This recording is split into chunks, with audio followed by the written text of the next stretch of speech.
Good morning. My ancestral name is Sa'apaluk. I'm from this area here known as Hamulchton. I'm from the Squamish Nation. Wonderful to be here to start off your day, to help you get your day going.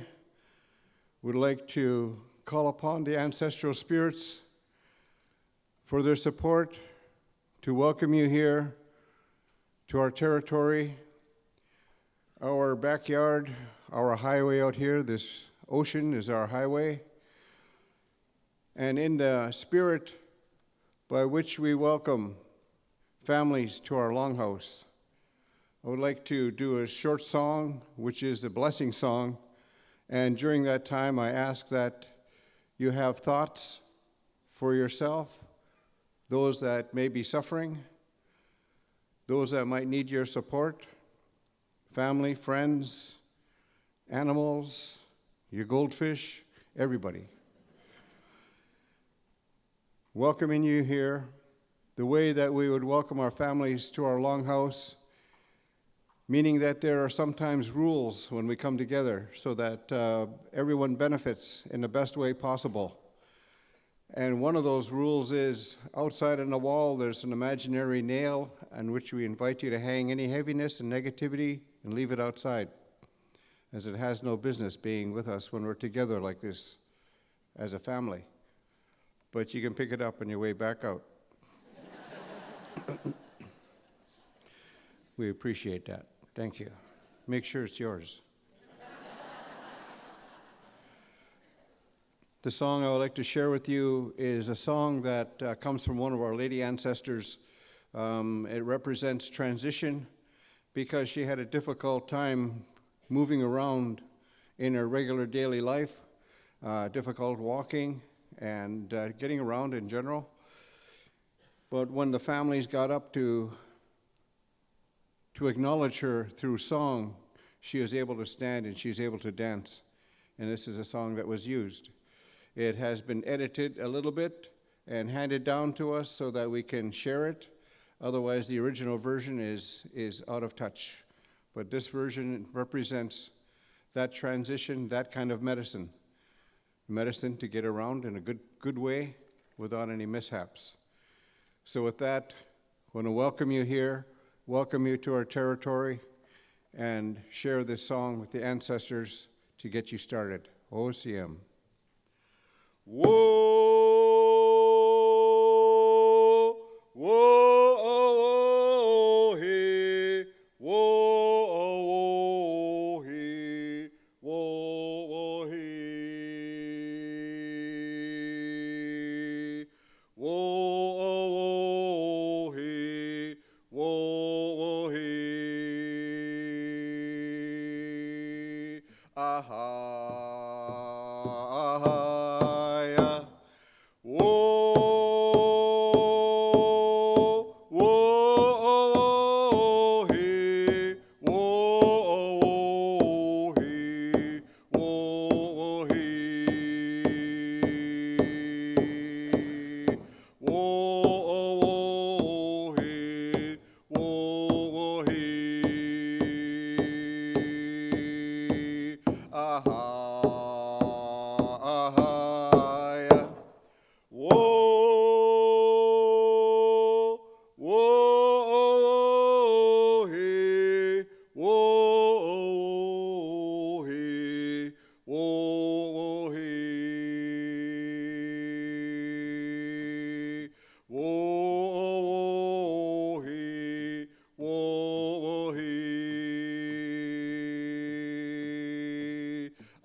OCM. Yay! Aichka. OCM. I'm very honored to be able to be a part of introducing this next part of the presentation this morning. Our brother here, Gary Abbott, a world champion dancer, is going to be sharing with us a hoop dance. It's almost like a ceremonial dance. I would ask him to explain more in that when this dance is done, it is like a medicine that can be shared for those that may have difficulty in life or something's going on with them. This dance can be very helpful, a good medicine for that. I'd like to introduce my brother here, Gary Abbott, OCM.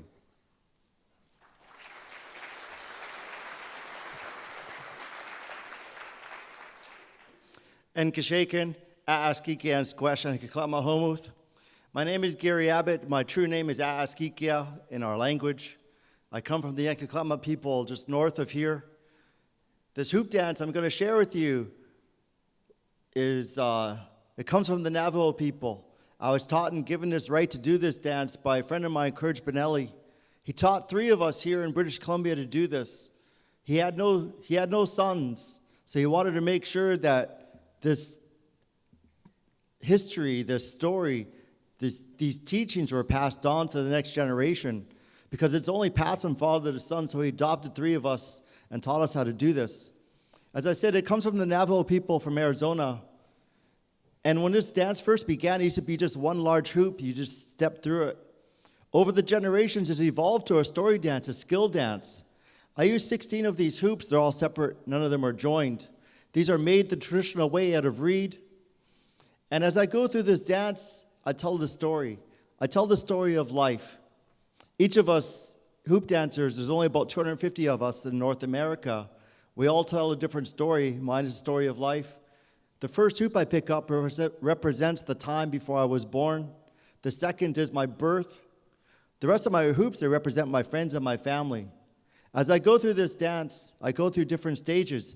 You'll see these as different forms, different parts of my life. You'll see the wind, the rose, the eagle, the clouds. All these scenes are all part of our world.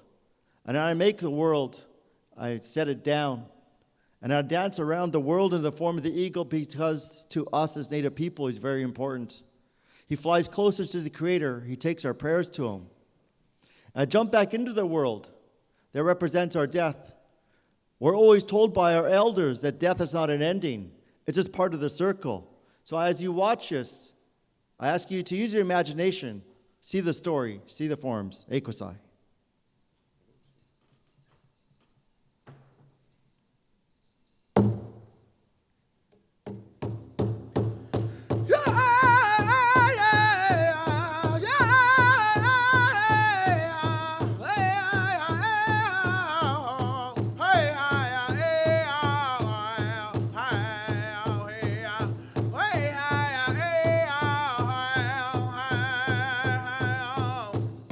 Yeah!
That was a really fantastic performance.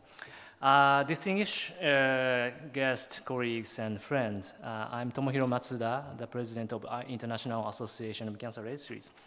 It is a great pleasure for me to declare the opening of the 2019 NAACCR and IACCR combined annual conference.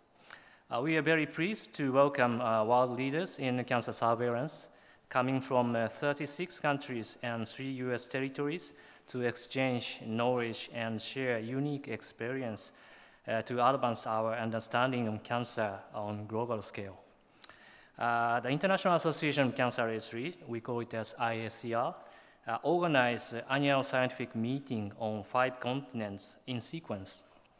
And it is also customary for us to co-host a combined annual conference with North American Association of Central Cancer Registries, NAACCR, every 5 years, I think since 1998 from Atlanta. The previous joint conference held in 2014 was at Ottawa, and this year we have the privilege of convening at this beautiful equipped JW Marriott Park Vancouver Hotel. I wish to thank warmly Dr. Nan Struff and Betsy Kohler and all members from the NAACCR and Board of Direction and the Program Committee for their kind hospitality in these remarkable conference facilities.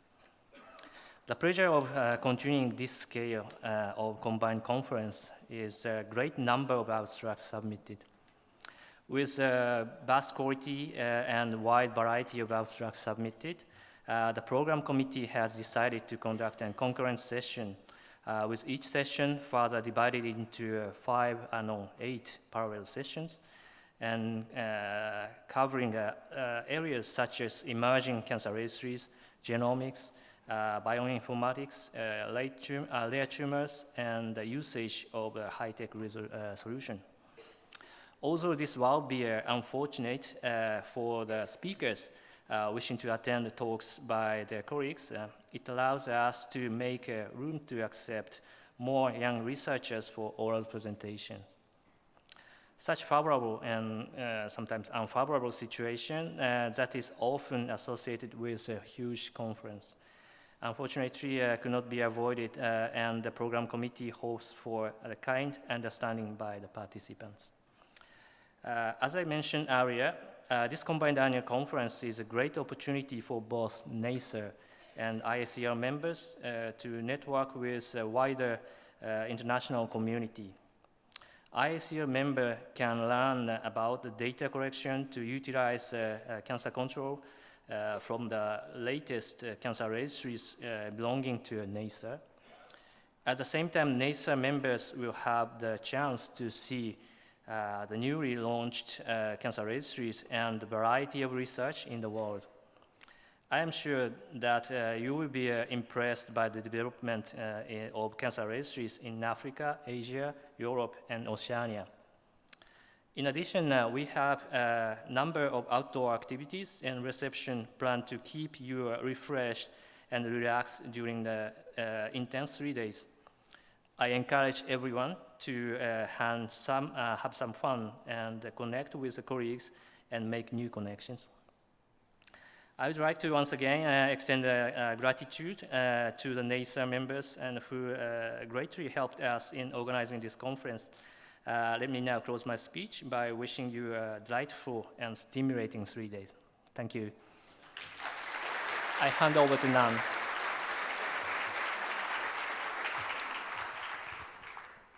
Thank you, Tomohiro. So I would like to thank Elder Bob Parker, Mr. Gary Abbott, and Riley Joe, who was on the drums. Let's give them applause as well. Thank you so much. I'd like to also give special thanks to the IACR organization, Tomohiro and Shel Fernan, who have helped organize this conference. I'd like to also thank Betsy Kohler, Charlie Blackburn, and all of the NAACCR staff to help organize this, Venue West, and of course, members of the program committee. It is my pleasure and honor to co-host this year's annual conference with IACR, and I for one, am looking forward to a really exciting and eventful conference this year. Tomohiro actually has gone through a lot of the program, but I'm just going to remind a couple of people about the reception this evening. It's from 6:30 to 9:30, and you have tickets in your bag, so make sure you bring those. There's also for the NAACCR members, but also for the international members, there's a Birds of a Feather session tonight, and that is from 5:15 to 6:15, so go to that before the reception. The topic is taking flight with ideas for decluttering our work and keeping more things that keep us, that spark joy. Sorry, Melanie, I messed up that title. It's being led by Melanie Williams from Texas. So the other thing that I'd like to bring attention to everyone is some of you who are first-time attendees got a star on your name tag. For those of you who have a star, can you please stand up?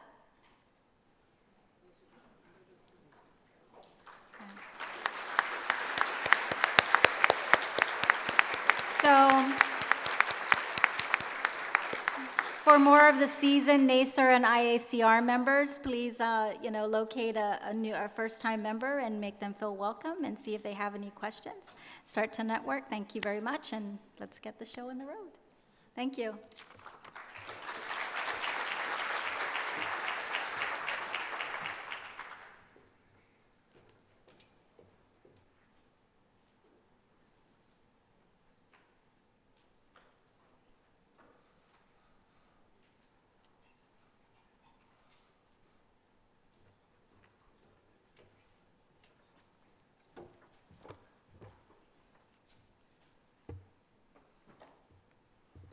So now we move on to the first plenary session.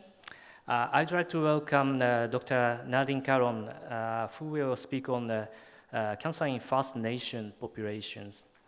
Dr. Nadine Curran currently resides in Prince George, British Columbia, where she provides surgical oncology care for those that call rural and remote Canada home. Nadine is also an associate professor in the UBC, University of British Columbia, Faculty of Medicine's Department of Surgery. She completed the master's in public health from Harvard University, and she was awarded the UBC's Top Student Award. Nadine is also appointed as an associate faculty member of Blooming School of Public Health, Johns Hopkins University. In 2014, Dr. Curran was appointed co-director of the UBC Center for Excellence in Indigenous Health, located at UBC's School of Population and Public Health. Now I'd like to hand over to you, Dr. Curran.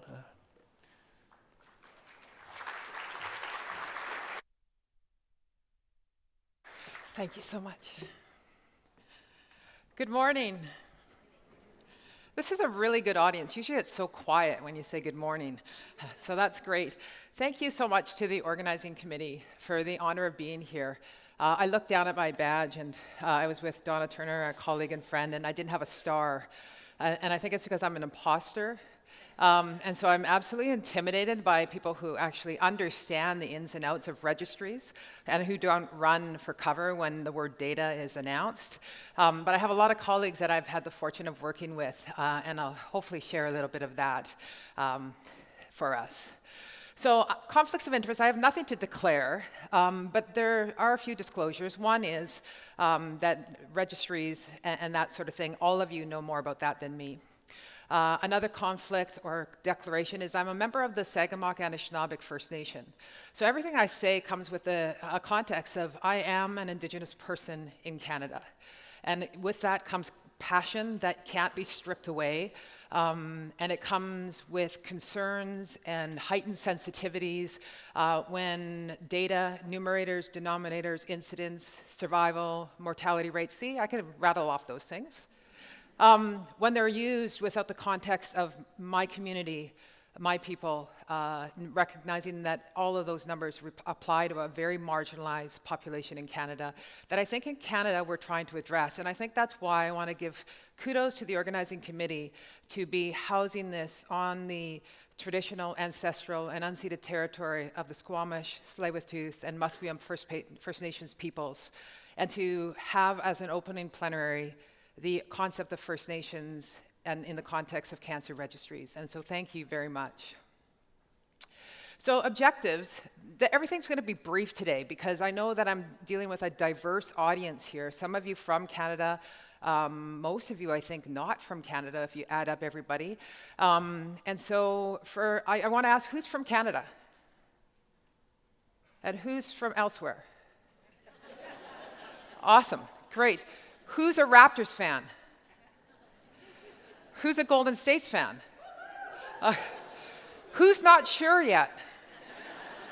Okay, I will guarantee you that because you are in Canada right now, I bet you by the end of the conference you will know which side of the fence you're on.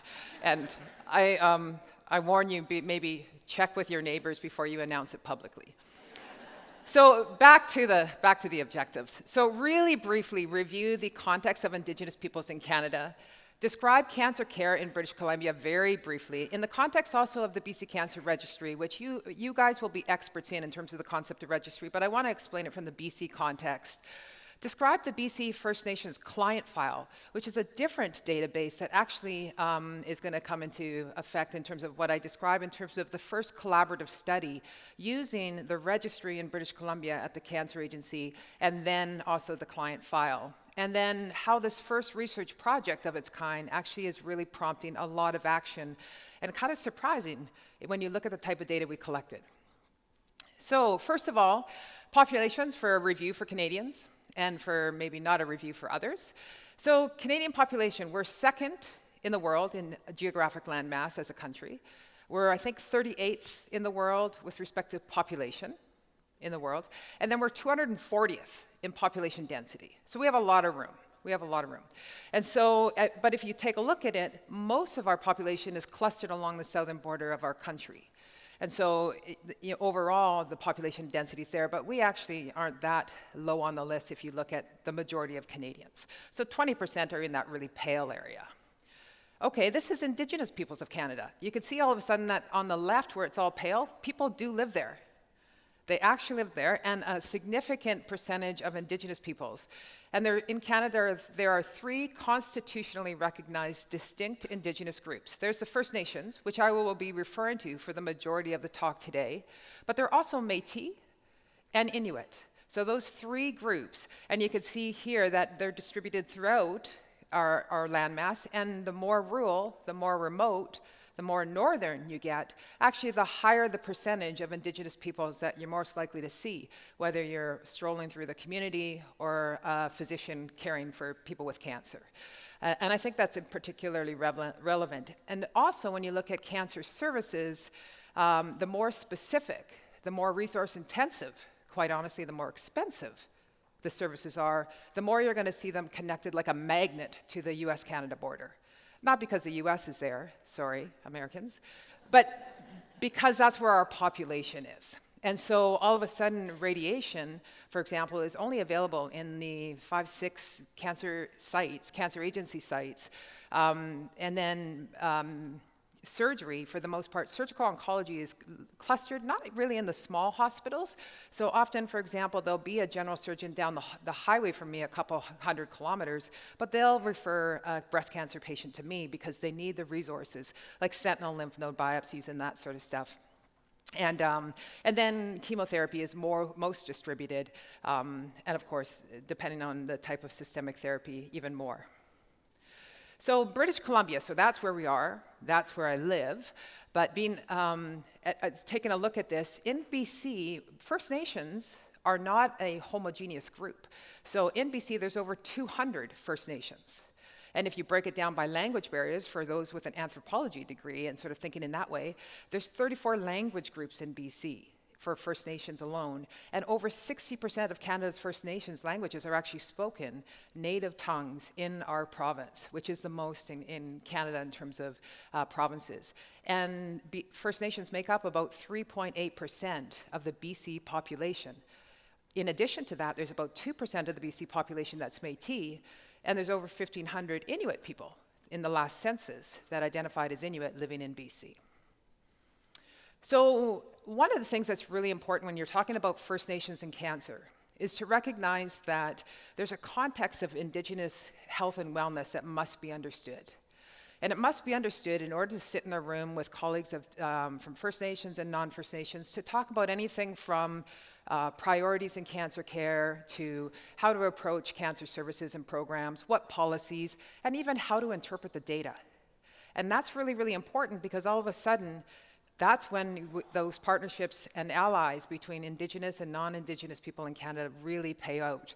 So, you know, the World Health Organization said a long time ago, health is not just the absence of disease. And everyone cheered them on, and they thought that's brilliant, isn't that great? What's interesting is that was in no way innovative. It wasn't brilliant. It wasn't anything in particular when you look at the concept of health and wellness that Indigenous peoples globally have had since time immemorial. And so in Canada, for example, it's not unusual. Sometimes the different nations use different things. Sometimes people refer to the medicine wheel. Sometimes we call it the circle. But ultimately, it's not just physical health, but it's mental, emotional, and spiritual health. And that needs to be taken into consideration in cancer services. And if you don't have that, then all those data that you get from people who go into a cancer agency and you collect it thinking that it's going to be complete data and accurate data and valid data, all of a sudden doesn't apply at all. If an Indigenous person down the street with a lump in her breast that in her heart she knows it's cancer, but she doesn't trust the medical system at all to actually walk through the doors, you're not capturing it. And I think that's super important. And so I can't go into detail enough about this. And although over 200 First Nations are different in BC, and we're different than the Métis, and we're different from the First Nations across Canada, and we're certainly different than the Maori in New Zealand or the Aboriginals or Torres Strait Islanders in Australia and on, there are some overwhelming sort of overlaps in terms of how Indigenous peoples globally really approach health and wellness. So the First Nations client file. So going back to now, what's more sort of in your world in terms of data, registries, and understanding this, is a client file that is how it basically, the First Nations Health Authority really helped bring this together. Briefly, in like 2 sentences, the First Nations Health Authority is revolutionary, innovative, and the first of its kind in Canada. The federal government in Canada actually has jurisdiction over health for status First Nations, meaning those people who are identified as Indian according to the Indian Act in federal legislation in Canada. Now, all of a sudden, BC and its 200 plus First Nations actually rallied to actually take over that health portfolio and control it, and eventually, with a tripartite agreement with the provincial government, the federal government, and the newly formed First Nations Health Authority, now they work together to actually take on the health portfolio. And then within it, they have this First Nations client file. It's the best available method for accessing accurate health information about most of the status First Nations in BC. It's a cohort of registered First Nations, or status Indians, as defined by the federal government, who lived in BC at some point since 1992. And it also includes those who may not be registered yet, but are eligible to be in this. So that's important. So that's why it's so robust. And it's also up to date with respect to mortality data and otherwise. It's created annually, and it's in partnership with the Indian and Northern Affairs Canada, the federal level, the BC Minister of Health, the provincial level, and then BC Vital Statistics for birth. And so that's births and deaths, which is what keeps it so up to date, which is very different than the delayed sort of approach at the federal level, where sometimes you're analyzing data thinking someone's still alive, or you're not analyzing everyone that's been born. So the First Nations client file stewardship is very important. And basically, there's this data and information planning committee called DIPSI, and it consists of people from the FNHA, the BC Ministry, and Health Canada. And this committee works to ensure that, first of all, First Nations are involved in all decision-making regarding the use of this client file. And that's really, really important, because data, there's a few things that are always thrown around in terms of we don't have enough data on First Nations or Indigenous peoples, but sometimes the question that isn't put out there often enough or urgently enough is who controls that data, who owns that data, who has possession of it versus who stewards it and keeps it safe. There's the privacy of individuals and communities obviously is protected, but that's important when it comes to First Nation communities, because on that slide I showed you of over 200, a small point there was that over half of them are communities of less than 500. So when you start looking at identifiable data in cancers, all of a sudden if you mention the community and you mention the cancer, everyone knows it's Betty, it's Sue, it's John, it's Bill, it's my cousin, it's my aunt. The communities are small, they're very tight, and so all of a sudden that confidentiality you really need to work to protect. Or do you? Because the communities have rights to this. They want to know what's happening in their community. So how do you do it on a population level? And how do you still make it possible for communities to understand what's happening to their communities, and so that they can develop policies that are specific to them? The topics of First Nations are prioritized. That may sound interesting, that may sound obvious, but believe it or not, a lot of research and a lot of effort is put into things that First Nations communities, if you were to ask them, say, that's interesting, but that's like 20th on our list. Right now, we'd actually like to focus on this or this. Of interest, though, to everyone in this room is that I've never been to a community where cancer isn't a major, major issue, concern, and fear. Interestingly enough, cancer is a fear probably for all of us. If you think about it, if you haven't had cancer, you probably know someone in your family that's had cancer, or in your workplace, or you're scared to death to get cancer. So it affects all of us. And interesting, First Nations people are pretty normal, pretty regular. So the BC Cancer Registry, for time purposes, I won't go into too much detail, but it's like most registries in Canada. It was started in 1970. It covers all British Columbians, and it is a component of the National Canadian Cancer Registry. Now, the Cancer Registry reporting sources are a list of things that you can get information from cancer, whether it's pathology reports or the imaging, the labs, the death certificates, the DADs or the hospital discharge databases. But most of them, over 80% of the data from these are from pathology reports. Because the pathology report says what type of cancer it is, it says the histology, it says the date of the diagnosis, it says what type of procedure it was, it says where it was done, it says, pathology has a lot of information. And by the way, usually that's surgeon's information. Isn't that cool? Isn't that cool? Come on, I'm a surgeon, isn't that cool? So data collected on new diagnosis, and this is for the registry, personal identifiers and demographics, the postal coded diagnosis, so that there's some confidentiality, but it can be included. Remember, I'm from northern British Columbia, so postal codes are huge. In an urban center, a postal code gives you fairly specific information. Postal codes in a rural, remote province doesn't give you a heck of a lot of information. It can be hundreds of kilometers. You kind of go, okay, not sure where exactly that applies. But it does give you the postal code. It gives you, like I said, the pathology, the diagnosis date, usually the method to confirm the diagnosis. And then starting since 2010, even additional information, particularly with the more common cancers, was being collected, like the stage. A lot of effort going into collecting the stage in the registry, including not only the tumor size and that, but also the nodal status and specific markers. So this study that I was referring to is basically, it looked at the incidence and survival of First Nations peoples in British Columbia compared to the rest of British Columbia, in this time period between 1993 and 2010. The two sources of data primarily were really looking at the client file from the First Nations Health Authority, and then also looking at the BC Cancer Registry. It was the first of its kind because the First Nations Health Authority is relatively young, and it had never merged or done this data linkage with the client file with such a major other registry to actually get population data like this. And if you look at things like incidence and survival, you would think, well, that's kind of basic. Don't you know that already? This is the first of its kind in British Columbia. Up until now, we suspected incidence rates or survival rates, but we had never documented it in any way. There's no information on this type of statistic for First Nations in BC, which is not unusual for most of Canada or for most Indigenous populations on a global scale. So the data linkage process, and I want to give kudos to my colleague Kevin Lynn, who's somewhere in the room here from the First Nations Health Authority, who really helped me pull these slides together.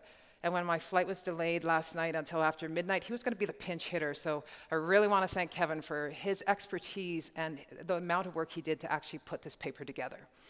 So first of all, you submit a DAR, or a data access request, with the proposed linkage strategy to the DIPSI. Remember that Data and Information Planning Committee? And it has to be submitted by both partners after the REB is approved. And then after the DAR is approved, which is a little bit challenging unto itself, it's forwarded on to the ministry, who actually are the stewards of the First Nations client file. And the sharing agreement is then signed by the two parties, the BC Cancer Agency and the FNHA. And then the data set of encrypted unique study IDs with the provincial health numbers, or the patient identifier numbers, is provided by BC Cancer to the Ministry of Health for the linkage with the First Nations client file. And recognizing that it's actually the Cancer Agency that sends that to the Ministry of Health, and this linkage is done actually within the Ministry of Health, and that First Nations client file does not leave the Ministry of Health.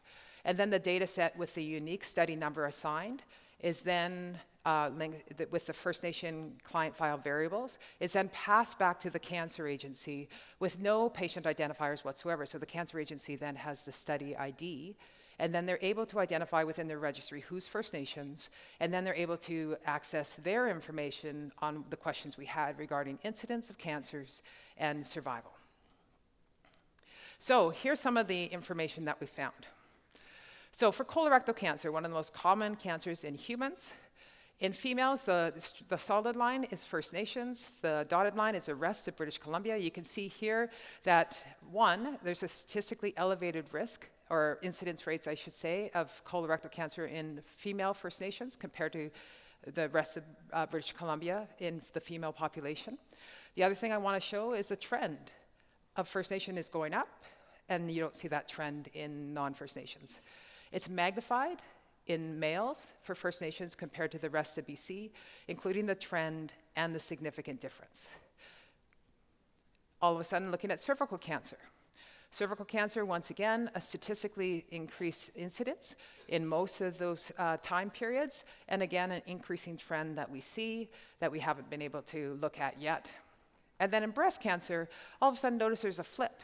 For the most part, this is non-significant, but you can see a trend in First Nations going down and it being pretty stable going across.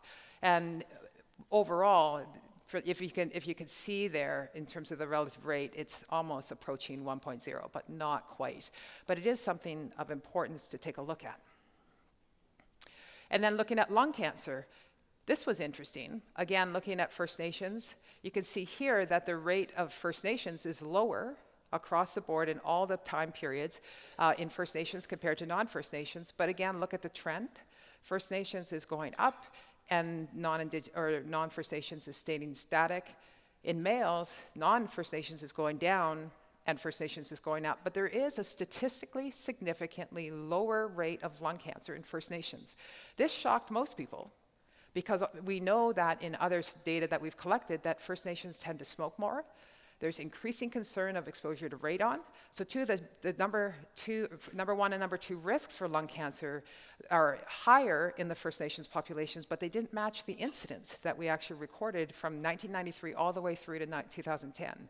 But we are seeing an increasing trend with the concern that unless something's done, I'm sure that these lines are going to cross. And we are planning on doing a reassessment of this, and I anticipate that, unfortunately, the First Nations rates, if something didn't change drastically, that they will be mirroring the other risks or the other incidences in terms of First Nations being higher. And then survival findings. Basically, to sum it up quickly, we looked at 15 cancer sites in women and 12 in men, and poorer survival was seen almost across the board in 10 of the 15 sites in women and 10 of the 12 sites in men. We anticipated and we sort of projected things in our discussion of the paper, sort of why this is. Maybe it's poor access. Remember the maps of Canada that I showed you, poor access to services. Maybe it's poor utilization. Maybe the services are there, but people don't trust it. Maybe it's health literacy. They don't understand, about screening. Because look at those, some of the first three that I showed you. They were breast, colorectal, and cervical. Interestingly enough, they're the ones that showed significant findings. And they're three that have the provincial-wide screening programs. Not only can you detect it at an earlier stage, which we didn't even touch in this study in terms of stage, not only that, but they have preventative roles. So when I see someone with an abnormal screening mammogram, I can actually detect things that earlier we can actually prevent it turning into an invasive malignancy. Same thing with cervical cancer and pap smears. We can detect the dysplasia and deal with it before it turns into malignancy. When I do a colonoscopy, I take out a polyp and I tell them, this is an adenoma. There is studies, we know that these can turn into cancer, but now that's gone. We can prevent colorectal cancer. And so all of a sudden, maybe it's the utilization of it, or maybe it's, there's a whole bunch of other entities, but I can tell you that these findings sparked a lot of discussion, not only within the First Nation communities who got all these results, but within the FNHA, who are now responsible and taking over the jurisdiction of the health care, not leaving the federal government out, but really directing their priorities, have this data now to direct these priorities, but also the Cancer Agency is aware of these. And so now we're sort of thinking, are we going to change things like colorectal screening guidelines? All of a sudden, we have a population that's at higher risk. Should they be the same guidelines as a population that's at a much lower risk? These are the things that we can now start to talk about. Lessons learned, there's lots of lessons learned in the data.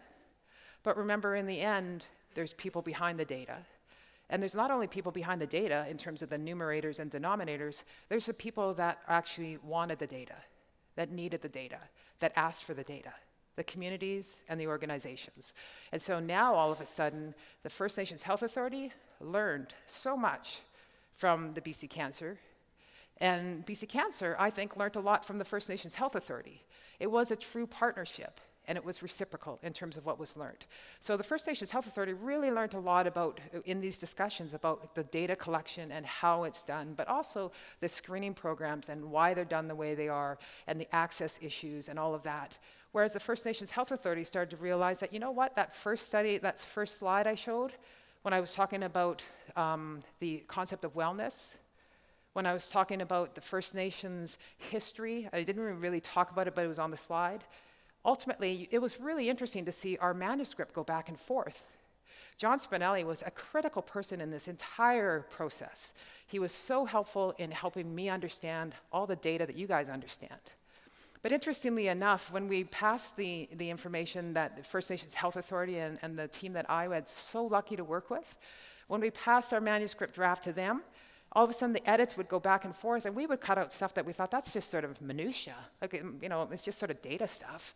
And then all of a sudden they would sort of cut stuff out and say, I don't think we need to talk about colonization, because that's not really relevant to 2017. But it is. When we think about it, and I don't have time to go into all of this, but find an Indigenous person. Is there an Indigenous person in the room today? Well, that's something we should fix, hey? So, I don't know, how do you find an Indigenous person? Go with it's interesting, but just trust me when I say that if it was a room full of Indigenous people right now and I said that colonization is one of the major determinants of health.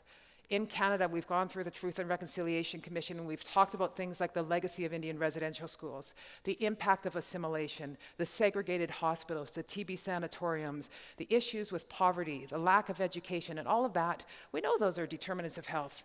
but the embedded nature of it in colonization is so vital, and I think that's really important. And so now this collaborative process helped us have that dialogue. And so when this was finally put out there for the world to see, the First Nations Health Authority and our team and the BC Cancer Agency and their team, we stood by this paper and everything that it said in it, because all that dialogue, all that hard discussion, and all the easy discussion and everything in between was something that we were able to merge together and put that out there and say, you can talk to any of us. And we stand behind what we said in this paper, and I think we both learned from it. So one of the things that came out of it was a cancer strategy. This was a First Nations paper, but the cancer strategy that came out was a BC Indigenous cancer strategy that I would say that was led, well, it was a partnership really. First Nations Health Authority, because of all the work they'd done for years leading up to that study. Obviously BC Cancer, but also the Métis Nation of BC and the BC Association of Aboriginal Friendship Centers. So all of a sudden we came up with this joint strategy. And if you look at this, this is how a strategy is depicted by the First Nations Health Authority. So knowledge development, that's what we're all about. That study was knowledge development. Partnerships, that's what's necessary in order to get to any of this. Screening, prevention, end of life, survivorship, those are things that we now know we have questions about. This paper was more about outlining what questions we have, as opposed to finding significant answers. And then the big one there is cultural safety. So I know I'm running out of time, so I'm just going to, the elements of the cancer strategy are building individual and community awareness in cancer prevention, promoting screening participation. This was easy to sell at the provincial meeting when I was speaking at Gathering Wisdom with First Nations Health Authority, because the major findings in that study were all in those cancers, like I told you, that have screening possibilities or programs already in place. Supporting health system partners, improving the quality of care by applying their lens of cultural safety, and I'll talk about it in a second. Empowering First Nations cancer survivorship networks. Cultural safety and cultural humility really came out of this in terms of the process of the partnership that was being developed through a research project, but also through the cancer strategy, and recognizing that in order to have a voice at the table, cancer conferences, data conferences, policy conferences, board of directors, when you ask who is Indigenous in the room to have a say, there should be hands going up. And I think that was loud and clear. And then here's something that really came out of it, was really recognizing that this data link, which was really successful and really important, yeah, it really put more questions on the table than answers, but we have questions now. And they're priorities that are being set by the communities in terms of what order the Cancer Agency and the First Nations Health Authority and people who have passions in this area are going to tackle it. And the First Nations Health Authority also put forward funding for a chair in cancer and wellness in partnership with UBC, which is going to be very exciting when we get that up and running. This is a paper that I know I'm running out of time on, but measuring cancer in Indigenous populations, and just this is the stuff you guys will understand way more than me, but I learned a lot from colleagues that are on this paper in terms of just how challenging this is, and recognizing that we're not to be ashamed by the lack or the paucity of data, because it's not easy. But telling part of the story is very risky. A quote from the paper: substantial underestimation of cancer incidence and mortality rates and biased survival proportions among Indigenous peoples. That is inherent in global publications across the board, regardless of the countries. The downstream impact of it is, if we underestimate it, then it's going to be deprioritized. And then all of a sudden, what we thought was not important from the data point of view, when we weren't listening to communities, all of a sudden we're going to be proved wrong at the cost of hundreds or thousands or more of lives. And studies have shown that in terms of, there's a study in the United States years ago that showed that maybe they don't need to do mammograms for Native American women as often because they're at such a low incidence, when actually when they recalibrated it and addressed that, they recognized that they had underestimated the incidence drastically, and it was almost twice that of the non-Native American population they're comparing to. Examples are the suboptimal identification of Indigenous populations. This is not just for non-Indigenous scholars and data analysts and organizations. This is for everybody. What constitutes Indigenous or First Nations? And in Canada, are you talking about self-identification? Are you talking about what the government tells you? Are you talking about what your nation or what your community tells you? And that changes over time. The legislation even changes. Who captures what information? Who has a right to? Who should be at the table? If your cancer registry does not collect Indigenous data, are you going to just start doing it without their input? Without their voice at the table? And then, is there any difference between those who are counted in your numbers and those who are missed? And then numerator-denominator bias that I'm sure that you're aware of. There's lots of challenges. The big one I'm going to point to is the asterisk nation. I'm sensitive. Remember I said one of my disclosures was I'm sensitive, but I can tell you how aggravating it is when you open up a paper and it's about, say, I do a lot of breast cancer surgery. It's about breast cancer, about triple-negative breast cancer, a horrific condition. And so you look at it and it says, okay, here's the rate. Here's the rate in Native or in African Americans. Here's the rate in Latinos. And then there's this little asterisk and it says other. Or an asterisk and it'll say Native Americans not included, not available. And so all of a sudden, there's a paucity of data and it's just so inconvenient to get. And I think there's, just based on the IQ that I can sense, flowing up at me right now, that you guys can start to answer these questions in partnership with Indigenous organizations like the First Nations Health Authority, like Donna Turner's work that she's doing in Manitoba, like Gail Garvey in Australia, or there's so many people around the globe. And there's also expectations that are changing. Indigenous leaders, organizations, and communities, our expectations are changing. We want to be at the table. But more importantly, to some people, they're just communities. But to some people, maybe they'll listen to the research ethics boards or the institutional review boards or research granting agencies who then require this to be addressed before you get the REB approval to get the data, or even publishers.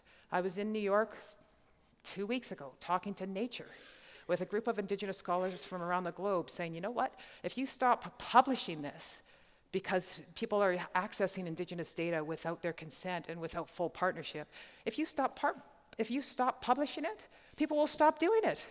And if you stop publishing it, then certainly science will follow, and then New England Journal, and then the Lancet. And so all of a sudden, and then maybe they didn't appreciate it, but I said, if you don't stop publishing it, well, then we'll go to science. And we're talking about genomic data, right, in this scenario. Maybe we'll go to science, and then if science stops publishing it, then you'll have to follow. Do you want to be a leader? Do you want to be a follower? So there's expectations that are going to really kind of come in on all angles. But the most important thing, I think, overall, is I think it's really, really enlightening. I was so excited to share it with my colleagues that an organization like this, with the brain power in this room, even took gave the 30 minutes time to talk about First Nations cancer, and you can extrapolate it to similarities, I'm sure, to other Indigenous populations around the globe. But the thing is this is a quote on the Smithsonian Museum in Washington, D.C. Being an Indian is not about being part something, it's about being part of something. Let us come to the table, because I can guarantee, I don't know who they're going to be, but Indigenous people really want to understand cancer. We really want to learn from it. We really want to partner with you. We really want to understand this disease that we need to eliminate and cure for all people who are going through it. So thank you so much. Merci. Chimigwech.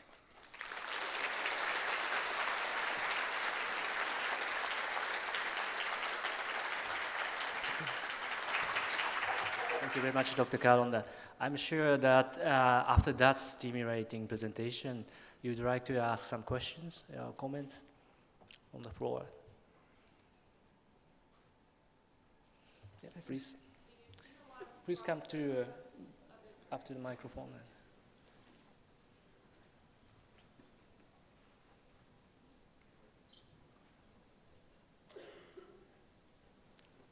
Do you see a lot of crossover of Indigenous people in both the registries, and is that because of the changing definitions over time? Between the First Nations client file? Yeah. So the First Nations client file had no information on cancer. The Cancer Registry had no information about First Nations. Mm-hmm. It was perfect. It's like a peanut butter and jam sandwich. Like you had the peanut butter and you had the jam, and together it was perfect. Mm-hmm. And so, there would be, both have the limitations of a database. And so there would be missing people in the First Nations client file, and similarly, there would be potentially misdiagnoses in the Cancer Registry. But one thing that I feel certain about, having talked to leaders like Ryan Woods and John Spinelli and the people like that at the Cancer Agency, and people at the First Nations Health Authority that really drove this, Harmony Johnson and the leaders Joe Gallagher, Richard Jock, Kevin Lynn. One thing I do know is that they are working on making those as robust as possible, and we just have to realize that within data sets, there's always limitations. Okay, thank you. Hi, this is Selena from Nunavut. Oh! Do you have any individual level risk factor information about those First Nation population? If yes, then what are those? If not, do you have any plan to collect the individual level risk factor information from them?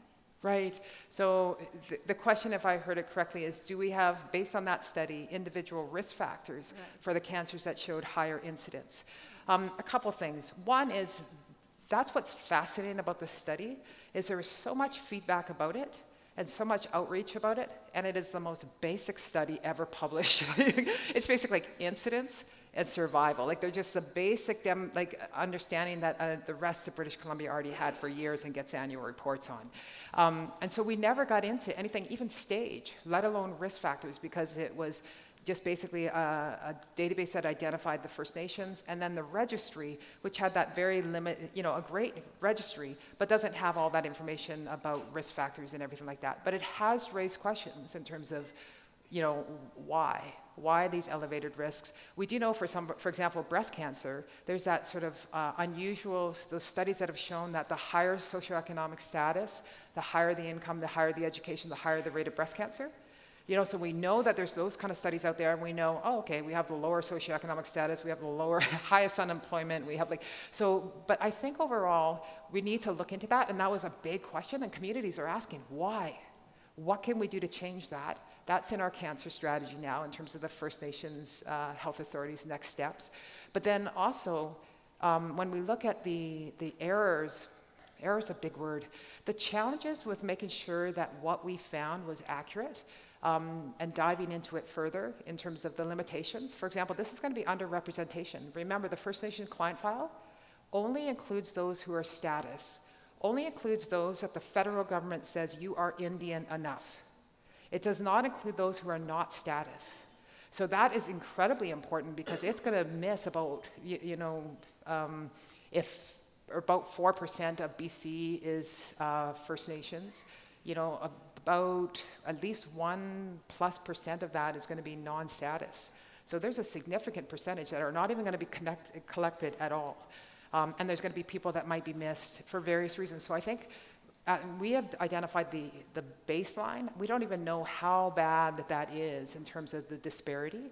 We do know that we need to dive into it further and look at them in much more detail, including the screening, cross-referencing it with the screening, and that's what the First Nations Health Authority is working on. One thing it has done is it's recognized the importance of data, the importance of knowledge generated, and the importance of partnership with registries as robust as the Cancer Agency, and using the knowledge and the wisdom and the passion of the Cancer Agency to partner with, so that we can learn more about this for our communities. Thank you. Okay, only 2 more questions. Okay. Hi, Sarah Nash, Alaska Native Tribal Health Consortium. That was great, thank you so much. I have so many questions, but I think I'll stick with 2 very short ones. You talked about, I think it's called Research Ethics Board approval here in Canada, but I was wondering if you also have a tribal review and approval process. And my second is if you could briefly comment on how you're taking these data back to the community. I'd be very interested in that. Great. So yeah, Research Ethics Boards in the States, IRBs, there are some communities that do have a tribal research, or tribal, like the Navajo, have like a very robust one with Beverly. But this one was done on a provincial basis, so we did not go to the individual 200+ communities. And, but there are examples in British Columbia of communities that have a process that they go through. And currently, the First Nations Health Authority is actually actively working on playing that role on a robust level for the province, for the First Nation communities to see if they can do that, which would be, again, very, very unique. A very strong advocacy role that they would be playing, and a protective role to get those Indigenous voices there. So that's a great question. And certainly when we do research on an individual community basis, there may not be a formal process, but there is the very, very vital informal process. And I think with Indigenous research overall, it's important not to sort of think the informal and the formal. It's not a level of importance, it's just what you call it, and they're both incredibly vital. With respect to getting it out to the community, the First Nations Health Authority is amazing at this. Their communities hold them accountable, and they accept that role and that responsibility and that honor, I think, incredibly well, which is one of the reasons why I'm just so honored to work with them. So they have created reports, they've had presentations out in the community, and the information is given to obviously every chief, every health director, and they were in part of when the cancer strategy was being developed, they were part of consultations in terms of how to move that forward, and obviously that data was going to help to inform that. Thank you. The last question. I'm from Australia and share some of your problems, but I have two quick questions. The figures you've shown so far go up to 210. Do you have any picture of what's happened between 210 and, say, 216 or 217? And the second question is, given the wide dispersion of your First Nations, is telemedicine potentially accessible or usable, and can it contribute to improve outcomes? Okay, so stay by the microphone so I can make sure I get all this. First of all, you share our problems, but I would say you share the opportunity to actually solve something that's been unsolved for generations, and so I think there's a lot of overlap. Your first question was? Do you have a more recent picture? Yeah, and so we don't have a more recent picture, but what we do have is, remember the process that Kevin Lynn's slide showed you? So we've done the DAR, that's gone to the DIPSI, that's gone like to the, and so we're in that process, and we're pretty much getting ready to get the next set of data. But this time around, we've asked for it to be on a continual basis, to be routinely updated, so we can continue to follow it, so that the process doesn't need to be repeated, but we can follow those trends for that surveillance, and then we can identify programs and the success of the programs and the policies and whatnot. So we don't have it yet, but it is definitely very high on the radar of the upper levels of FNHA and the BC Cancer to make sure that we continue to do that. And then your final question? Well, do you have access to telemedicine, and has it potential to improve outcomes? Okay, access to telemedicine. Again, First Nations Health Authority, they honestly don't pay me to promote them, but it's just such a fascinating organization. I work with them, but they don't pay me to promote them. Essentially, telemedicine has absolutely blossomed since the First Nations Health Authority, because they targeted the First Nation communities that were inconvenient because they're so remote and isolated and tiny, and we needed, obviously, the IT technology to enter into it. So I do telemedicine up north, and it is certainly helping to reach out in terms of the cancer services. And the Cancer Agency's done a good job in terms of, they can't move the radiation centers, but they're starting to look at brachytherapy. They can't really create more oncologists than they have. They're always struggling to get oncologists, but they do have community oncology networks so that you can get your chemotherapy in smaller and smaller communities with family physicians who are trained to do it and work in close contact with the Cancer Agency oncologists. And then for the most part, the surgery still is sort of embedded throughout. So it's not, you can't really move that around, but the telemedicine, I think, is playing a critical role in it. And the cancer strategy is going to identify that in terms of how it works for communities, and how they want to have input in its development as it moves along. Okay, thank you very much, and Thank you. please give her again a big round of applause. Thank you.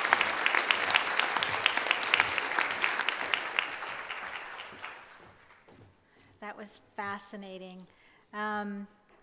So in our next set of speakers are actually multinational.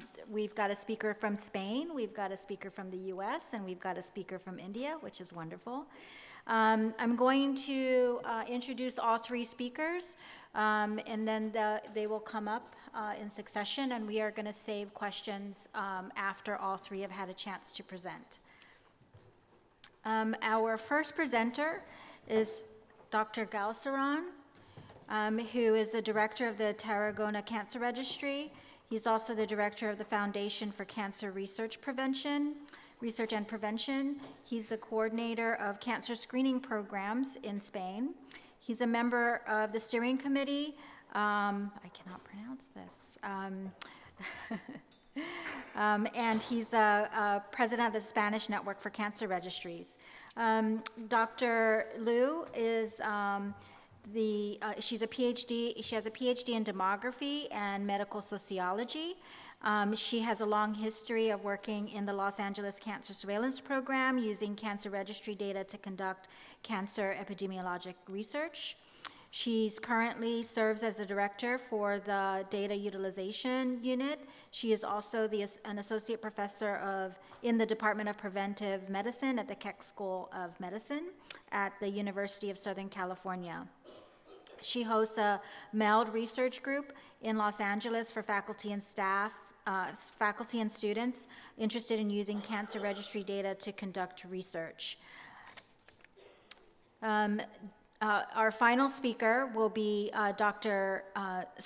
Swaminathan, who is the professor and head of epidemiology, biostatistics, and cancer registry at the Cancer Institute in Chennai, India.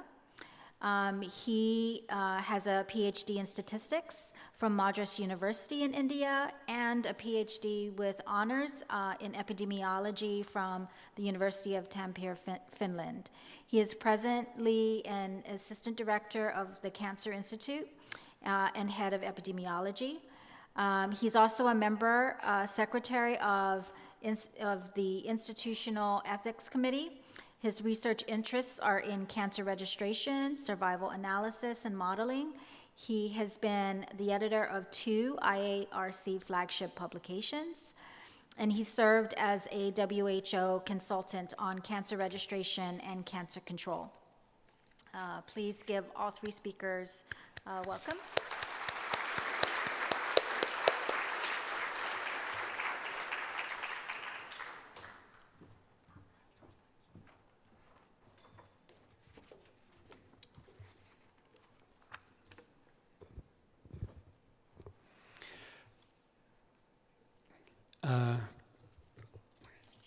Thank you very much for the opportunity to present this collaborative study called Estimates of Cancer Incidence in Spain 2019 on behalf of the Spanish Network of Cancer Registries.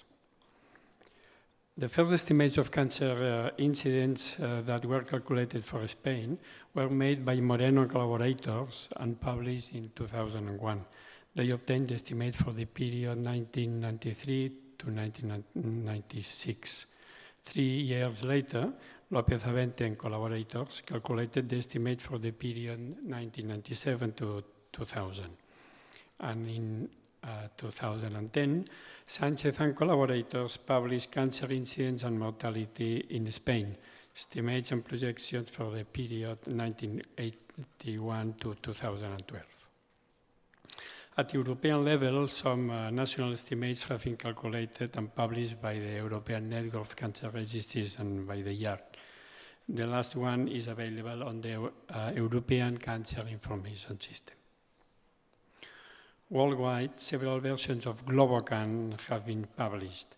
It is important to stress that because of the increasing availability of incidence data from cancer registries and mortality data from vital statistics offices, coupled with a continued reassessment of the GloboCan estimation methods, the current incidence and mortality estimates for 2018 cannot be directly compared with estimates from previous versions of GloboCan. In 2010, the Spanish Network of Cancer Registries, REDECAN, was founded. One of the main objectives of its network is to periodically estimate the cancer incidence of Spain as a whole and to distribute them to the health authorities and professionals. The first cancer incidence estimates published by REDECAN presented the data for the year 2015. The objective of the present study was to estimate cancer incidence for Spain for the year 2019 and the recent evolution of cancer incidence globally and by tumor type. The sources of information were cancer mortality data from the National Statistics Institute, cancer incidence data of the period 1998 to 2012 from 14 Spanish cancer registries from the database of REDECAN. In January 2019, population-based cancer registries covered 27% of the population. Each registry provided available incidence period data. And finally, annual intercensal population estimates from 1997 to 2019 for province and Spain as a whole from the National Statistics Institute. For 2019, national short-term population estimate from National Statistics Institute was used. These are the areas covered by the cancer registries that provided data for these estimates.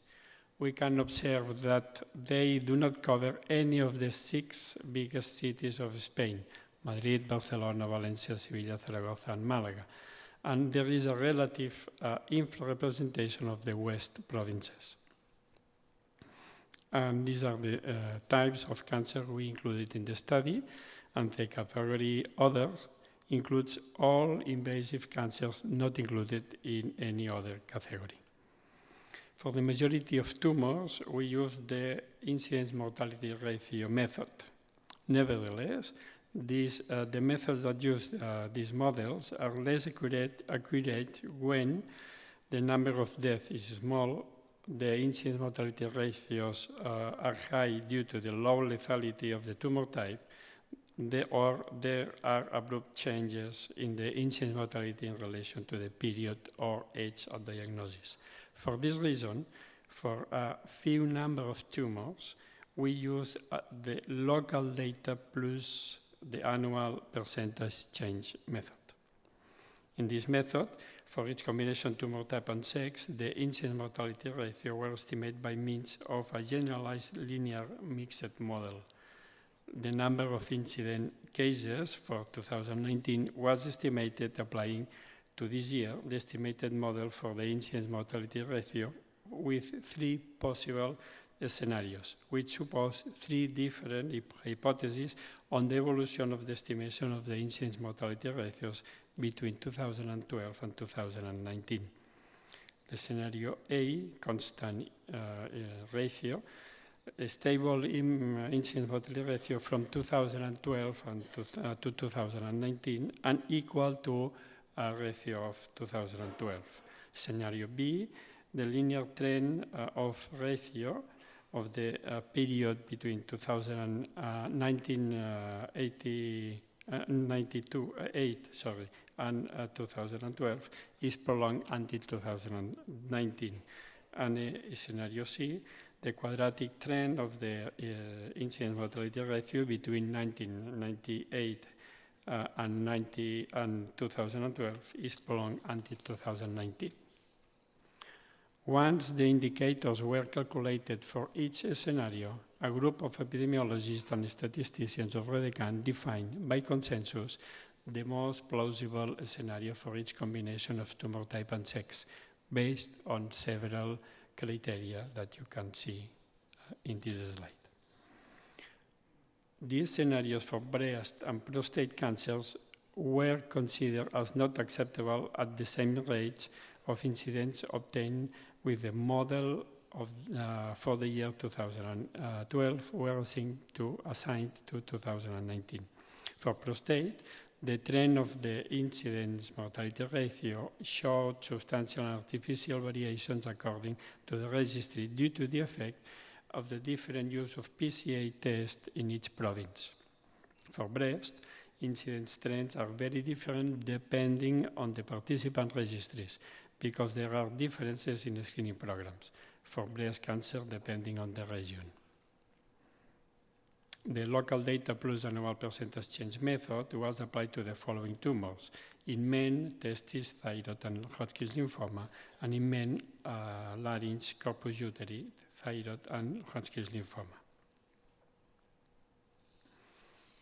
Results. In this table, you can see the estimated incidence results for men by type of cancer and method and a scenario used in each of them. The number of cancers that we expect to be diagnosed during the year 2019 in men is about 161,000. The crude rate is 700, and the age standardized rate to the world standard population is 336. In women, the estimated number of cancers is about 116,000. The crude rate is 485, and the world age standardized 234.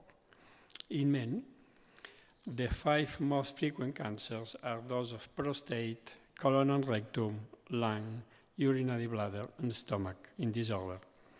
Lip, oral cavity, and pharynx cancers as a whole occupy the 6th position, and non-Hodgkin lymphoma the 7th one. Separately, colon cancer and rectum cancer would occupy the 4th and 5th positions. In women, the 5 most frequent cancers are those of breast, colon, rectum, corpus luteum, lung, and urinary bladder in this order. Non-Hodgkin lymphoma occupies the 6th position and the ovary the 7th one. Separately, colon and rectum cancer would occupy the 2nd and 5th positions. The estimated number of cases between 2010 and 2019 is expected to increase, both in men and women. In women, 21%, in men, 13%. On the contrary, it is estimated that age standardized rates will only increase by 4.6% in women and decrease in 3.5% in men. In men, and by type of cancer, the number of cases increase in almost all types of cancer, especially for prostate, colon, rectum, and urinary bladder. A decrease in the number of cases was observed in stomach and larynx. By the contrary, age standardized rates decrease in prostate, lung, urinary bladder, oral cavity, and pharynx, liver, stomach, leukemias, larynx, and skin melanoma. In women, the number of cases increase in all types of cancer except stomach. The increase is especially high for breast, colon, and rectum. Age standardized rates, age standardized rates increase proportionally much less than the absolute number of cases, and even decrease in some cancers such as ovary, leukemias, and stomach. As we observe a longer period from 2003 to 2019, the number of cases increased in both men and women. But when we decompose these increases according to 3 factors, magnitude of population, structure of population, and risk factors, the most important of them, the increase during the first period, was the magnitude of population, whereas during the second period, the main cause of increase in number of cases was the structure of population, because of the aging of the population. The effect of risk factors was negative in men, above all because the effect of the decrease of tobacco-related cancers and the effect of prostate cancer in the second period. On the contrary, the effect of cancer risk factors in women was positive because of the addition of the effect of colon, rectum, and breast cancers during the first period and the tobacco-related cancers during both periods. This figure shows a strange age-specific curve for prostate cancer. This curve does not present an intense and continuous increase from the age of 60 years, but a plateau from the age of 65 5 years. This is due to the effect of the use of PCI test. In women, breast cancer is the most frequent cancer up to the age of 75. The probability of developing an invasive cancer from birth to the age 84 in Spain is 51% in men and 32% in women. There are several reasons to calculate these estimates. The need of more updated and more precise estimates, that is to say, more adapted to the epidemiological reality of Spain, the need of systematic and more frequent series of estimates in Spain, and the need of estimates for more types of cancer and for age groups. The main limitation of the study is that the coverage of Spanish population registries, population-based cancer registries, is less than 30%, and this is not a non-solvable problem. The main constraints are the use of the most updated data. These incidence estimates are based on cancer registries of good quality, and different methods and epidemiological criteria for specific tumors have been used to improve the methods of the previous estimations. For the first time, the estimations calculated by REDECAN have been used by the Spanish Clinical Oncology Society for their annual report, the cancer figures in Spain. Conclusion, this is the second time that the Spanish network of cancer registries has obtained estimates of cancer incidence for Spain. The incidence mortality ratio method was useful for most cancer types, except for those with low lethality or sudden changes in incidence trends. In these situations, other methods are needed to obtain an adequate estimate.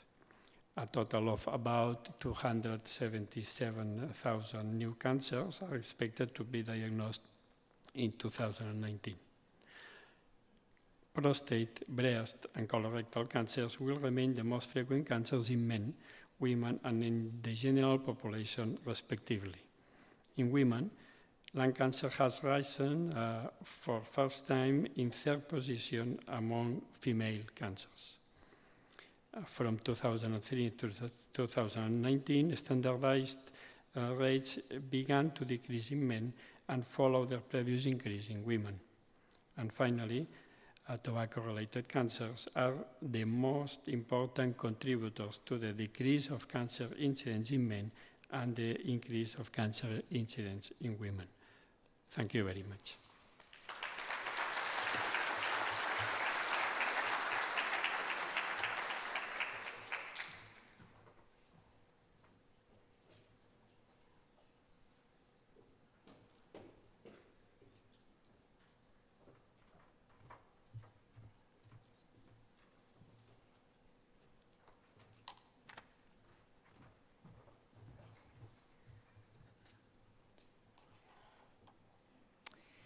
Hello, everyone. It's such an honor to be here today and share our new research findings with this international audience. Today, I'm going to describe the cancer incidence rates and trends among Chinese, Filipino, Japanese, and Korean Americans. This work represents our new research interest in cancer among immigrants, as the majority of these Asian Americans are foreign-born immigrants. There are many benefits of studying cancer in immigrants. Sorry, I'm trying to get used to seeing the monitor the changes in cancer risk levels and patterns, identify non-genetic modifiable risk factors, understand the environmental behavioral influences in cancer development, review high-risk and low-risk groups for cancer control purposes, generate etiologic hypotheses, and provide future research directions. As the population mobility increases globally, this area of research is becoming more important and needed. So to conduct the study, we used our data from the Los Angeles Cancer Surveillance Program. That is the population-based Cancer Registry for Los Angeles in the state of California. And it is the most populous county in the US with over 10 million residents of diverse racial and ethnic backgrounds. It is a member of the California Cancer Registry, the NAACCR program, and the CDC NPCR program. It is the only US registry that has consistently submitted the data to the Cancer in 5 Continents series for these disaggregated Asian ethnic populations since 1973.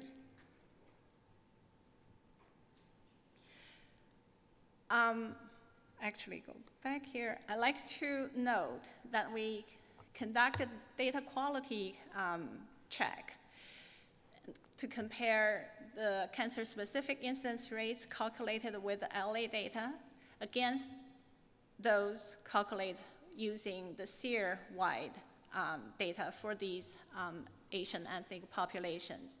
And we found that the LA rates matched very closely, if not exactly, to the SEER rates, which means our LA data is quite representative for the cancer experience among these ethnic populations in the US at large.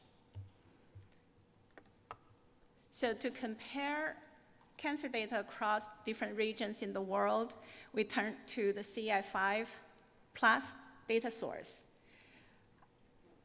That is the, it provided age-adjusted incidence rates and time trends for site-specific data for 28 cancer sites. The data is compiled by the International Agency for Research on Cancer and IARC, the International Association of Cancer Registries.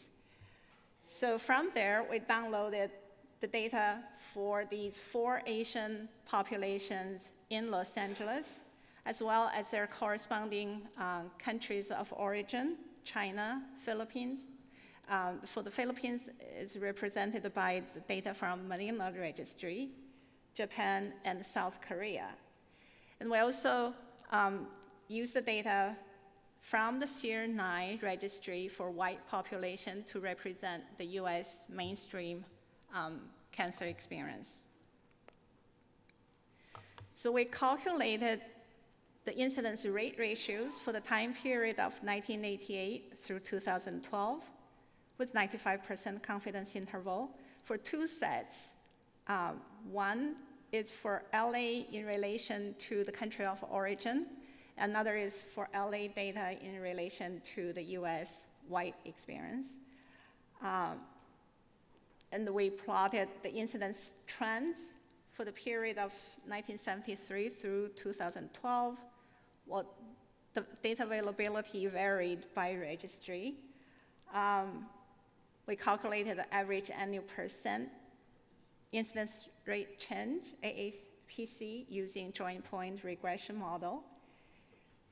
And at last, we provided an overview of the incidence risk ranking within each population using heat map.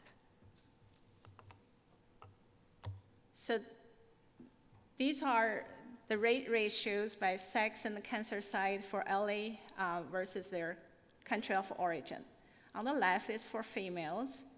We can see for female breast cancer and cancer of the uterus, all 4 Asian groups have higher incidence rate than their home country.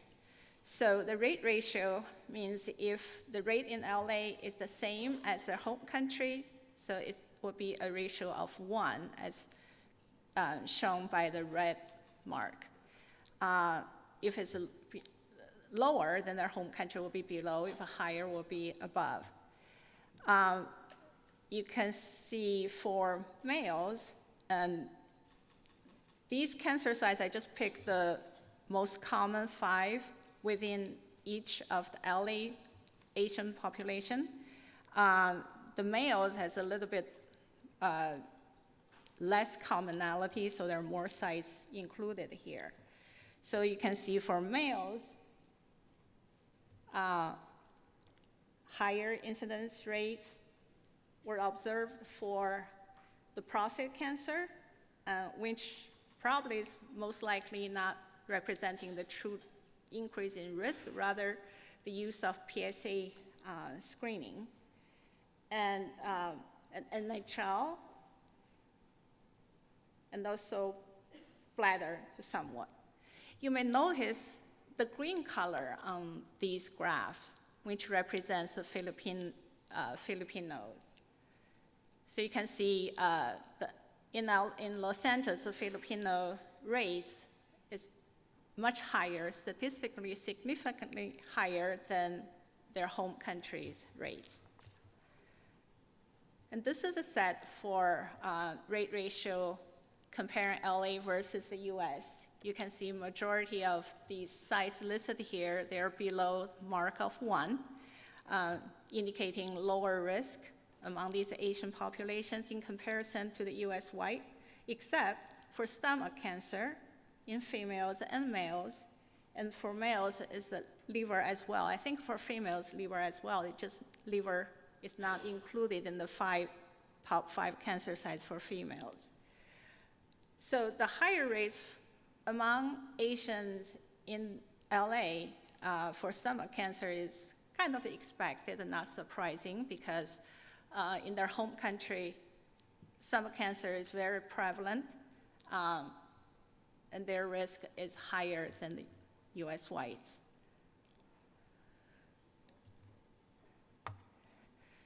So these are the plots of trends for these individual Asian subgroups, Chinese on top first, and the next is the Japanese, and on the bottom, Korean and the Filipinas. These are for female breast cancer. Blue color represents the US white rates, red is for the race in LA, and yellow represents the race in their home country. So these are plots of annual age-adjusted annual age-adjusted incidence rates and the linear trends. So we can see LA rates are very much in between those two places. That's what you saw, the differences in rate ratios are above 1 and below 1, because the LA rates are generally in the middle between the two locations. And you do notice the risk levels are different, even within of the same ethnic group, but in different locations, and as well as across different groups. And the very different pattern is observed for the Filipinas. And these are trend plots for female stomach cancer. And on this chart, you will see the yellow color is on top, meaning higher, much higher risk level in their home country, and whites are on the bottom, and the Asian race in LA are in the middle. Again, you see the very different patterns for Filipinas. Their stomach cancer risk is very low, much lower compared to the other Asian counterparts. And these are stomach cancer trends for males, similar to the females, but at much higher risk levels than females. And these are the heat map for females. Within each population, the cancer incidence rates were ranked from the highest, ranking number 1, as indicated by the darkest red color, to the lowest, represented by the green color, and yellow is shown for the middle level. These are for females. In LA, Chinese, and LA Japanese, LA Filipino, LA Korean, and then Filipino. And the next panel is the corresponding countries, China, Japan, South Korea, and Manila. And the last column is for US white. So you can see the cervical cancer, the risk has decreased from the home country level, which is more reddish, and changing towards yellowish, and approaching the yellow color of the US.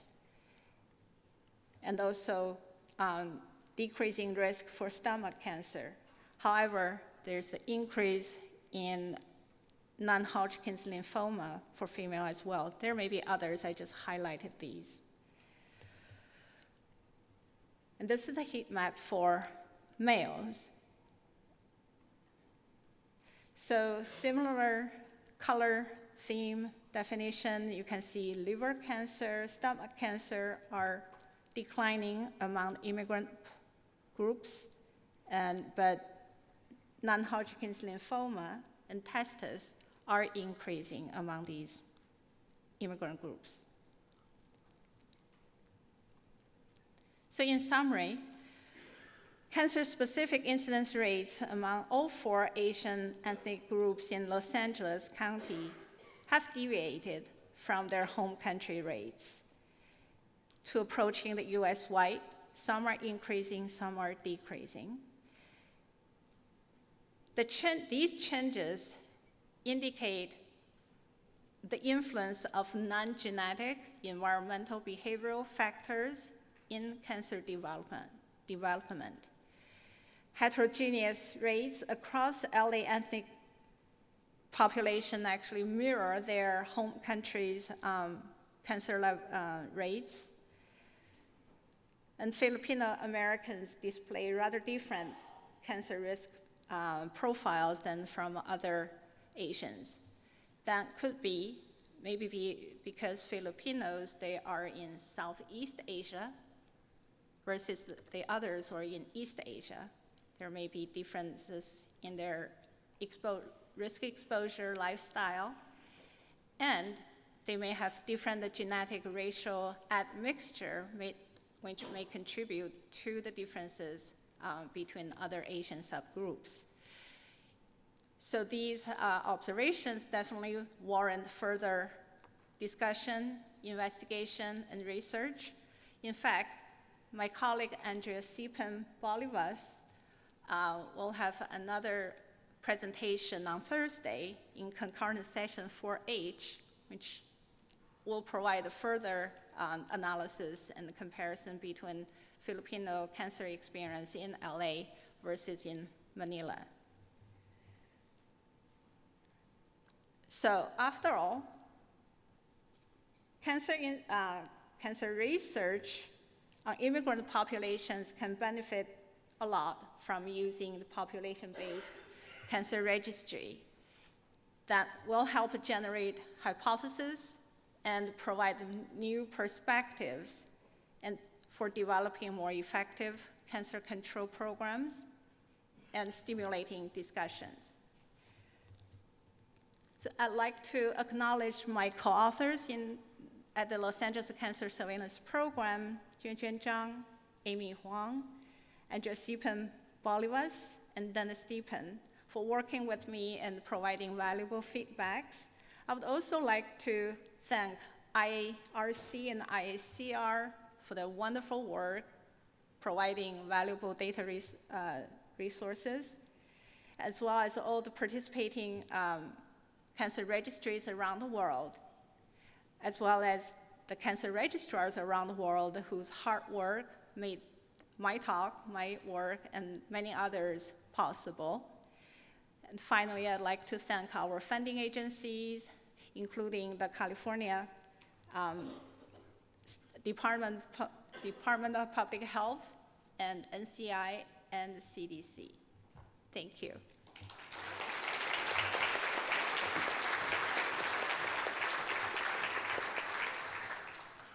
Thank you, Liwa.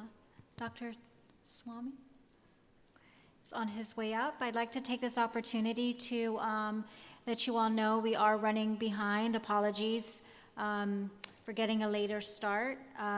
The other announcement that I actually forgot to let you all know is that there were some changes to the program, and you can find that at the message board. And then also, if you have any questions, go to the front desk as well. So, Swami.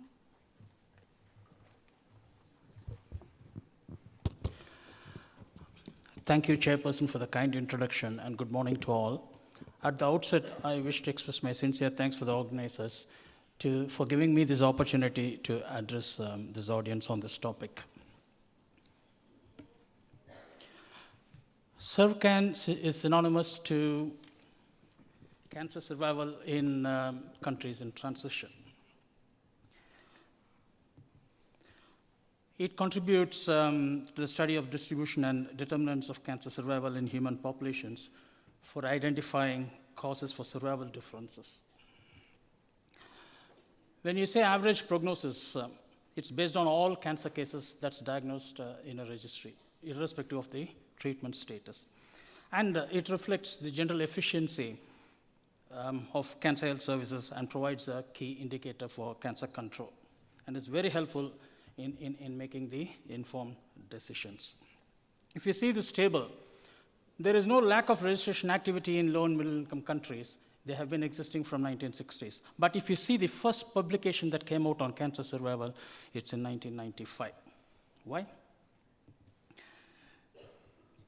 Because conduct of a survival study in most low and middle income countries requires special effort that I want this audience to bear in mind. And it is usually done on an ad hoc basis. We select cancer sites, we select period. It requires additional resources for enhancing complete follow-up. That is one thing. Lack of complete follow-up was the impediment for the conduct of the survival studies. And it may involve special methods to estimating survival because of the incomplete follow-up. Keeping all this in mind, SurvCan aims to increase in-country capacity. That's one thing. See, to get data centrally analyzing and publishing is one thing, but developing the expertise locally is what is very important in my opinion, and that's what SurvCan aims to do, so that these survival studies are done on a continuous basis, on a routine basis in future. Of course, it requires financial support when you have to enhance the complete follow-up in certain situations. It certainly helped improve the data quality. And it, of course, provides comparable statistics. So it all began with these things in mind. It all began in IARC in early 1990s. Fortunately, I was involved right from the beginning as a trainee first and then as a consultant. So the first edition included 10 registries from 5 countries. So that is, and included about 169,000 cancer cases. The most important thing that came out of this is the loss to follow-up was very evident. Exact life tables, population life tables were restricted. In fact, we used some model life tables to estimate certain survival estimates. One positive thing was that extent of disease data was available for certain cancers from certain registries. With the first publication out, the coverage widened. We were able to get data from registries from Central America and Africa. So there were 26 registries from 13 countries. I'm excluding Singapore from this. Novel approaches at that time were employed in the analysis. Cohort versus period analysis, it was a rage at that time. And we were able to say that period survival predicted the survival experience of current cancer patients. Once again, loss to follow-up was conspicuous, and exact population life tables were still absent. So, but one thing that came out clearly from this edition is that reliance on passive follow-up alone will result in an upward bias of survival estimation. This has to be borne in mind. SurvCan 2 material, there were registries that contributed just some hundreds of cases from one cancer site to some several hundred thousands from 52 cancer sites. So it was an amalgamation. And there was very good data quality ascertainment by way of clinical extent of disease that was available for a few cancers. This is on pooled data from cervix cancer, clearly brought out the gradient in survival, decreasing survival with increasing extent of disease. And more importantly, it showed that the majority of the disease at presentation was locally advanced, meaning it is the ascertainment of deaths that's of primary importance in survival from low and middle income countries. We also were able to classify the survival experience by variable development of health services, and clearly we were able to show the gradient in the survival experience between those countries that had very good health services compared to those with less developed health services.